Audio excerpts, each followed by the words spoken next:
Folks, I'm in my seventh heaven. This is Leslie DMonte, and Leslie is with a company called Neon. Are you CEO or are you? No, I'm a consultant. Consultant, and Neon produces synthetic humans? Artificial humans is what we call them. Sure. So basically these are computer generated artificial humans. So what you're seeing over here, we take real life models basically with few gestures out there, capture them and then feed them into our patented artificial intelligence machine. Yeah, so we call that machine a Core R3. The R3 basically stands for three things: reality, responsive, and real time. So reality means that we get these photorealistic images that you are seeing out there.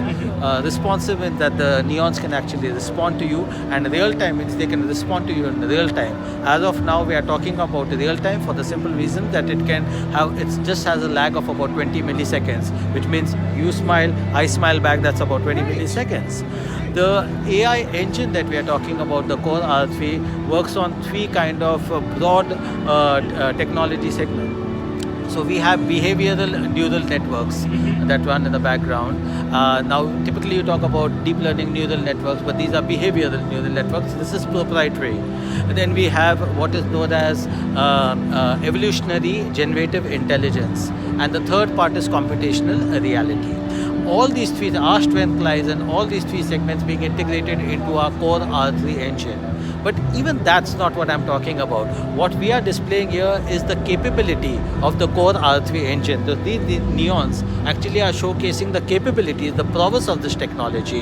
What we plan to build, say 6 months from now, or maybe 9 months, 1 year, is to display the Spectra engine, which builds in the whole emotions and memories out there.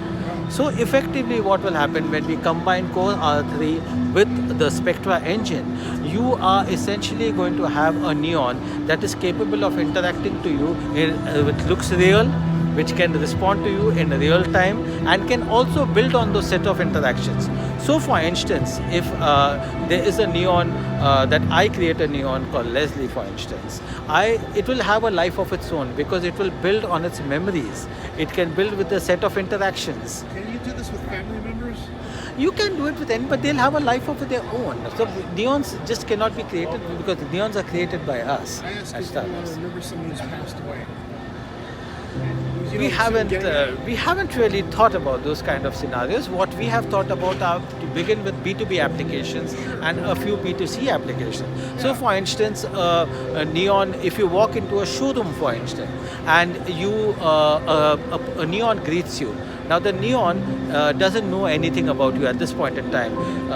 So it says, hello, what's your name? So you say, okay, Xenophone, right? Yeah, I hope you got your name right. And I said, okay, where are you from? You say, oh, I'm from Oakland, California, right? Yep. So I said, oh, wonderful. Thank you for being here. So I hope you have a good shopping experience, just the way an attendant would tell you. But when you return, that's where the neon's memories work. So it tells you, then it doesn't have to ask you your name. It already knows that you're Xenophone.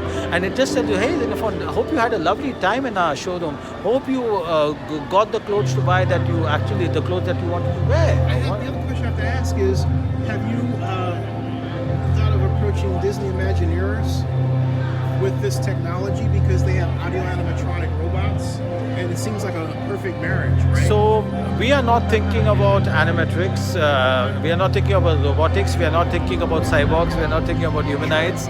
As of now, why not? Is it back to the question? Well, we don't want to get into that space at this point in time, because we do not believe that sentient kind of stuff that would happen, but what most people imagine is ever going to happen. At least it won't happen for another 25 to 30 years. We don't see it happening in a hurry. So we are But you see what I'm getting at, right? So these are kind of bots that are actually building on the interactions that you have with a thing. So these are not AI assistants with a human face. So AI assistants typically rely on all the intelligence that is built from the internet. Yes, this does not connect to the internet, so it's not really. It's more Neon is interested in interacting with you, responding to you and learning from you. So the set of interactions that build over a period of time are exactly what neons are. So neon would have learned from you and built on you, and actually learned about you.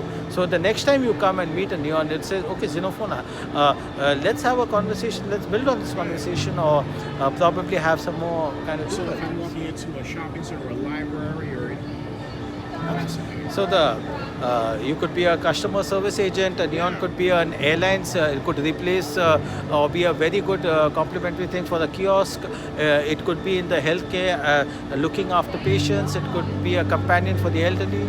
So this is actually a synthetic behind me. Yeah, this is a computer-generated artificial human. Movements and all, not an actress. Yeah. Wow. That's something else. Hey, thank you so much. Thank you. Quite fascinating, folks. And subscribe to Zenny62 on YouTube and bookmark Oakland News Now. Thanks, Leslie. Thank you very much, sir. Oh, and by the way, he's real. I am.